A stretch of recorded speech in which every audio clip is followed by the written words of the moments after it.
doing today? I'm doing pretty good. How's everybody out there today? I'm doing great. Yeah. Awesome. Well, welcome everybody to our Otter Time here at Apartment Pacific. My name is Jeff. And joining me, we have a bunch of people out here. We have Aaron, Nicole, Danielle, and Kelly. And so we're working with two of our otters, which I heard introduced, which was Ray and Sunny.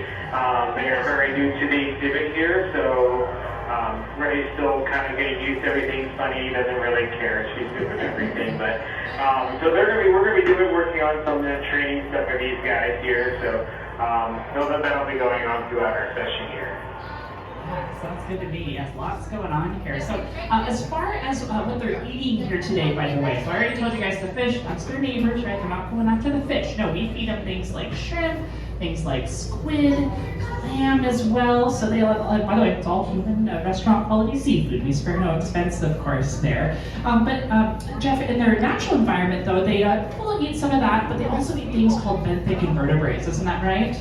Yeah, these guys tend to be pretty opportunistic when it comes to the foods that they eat, but they are also usually benthic invertebrates. So they're looking for things that are slow moving, that live near the bottom of the ocean, that they don't need to expend a lot of energy on. So out in their natural environment, they'd be eating things like different types of shellfish, like maybe abalone, clams, scallops, mussels.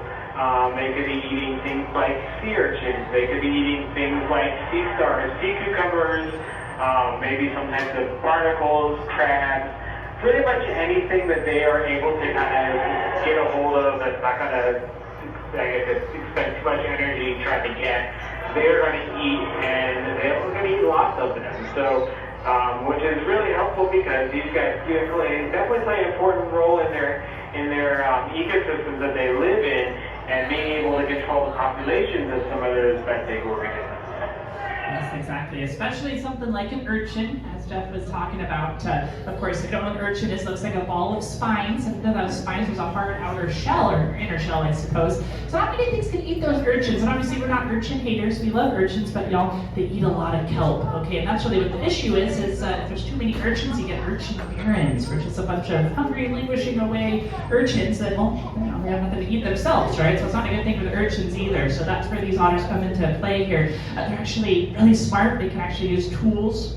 Okay, not a jackhammer or anything, but a special rock, right, to bust through those urchins there. And as to Uni, because we're at Uni, it's actually pretty good sea urchin, but yes, very, very important.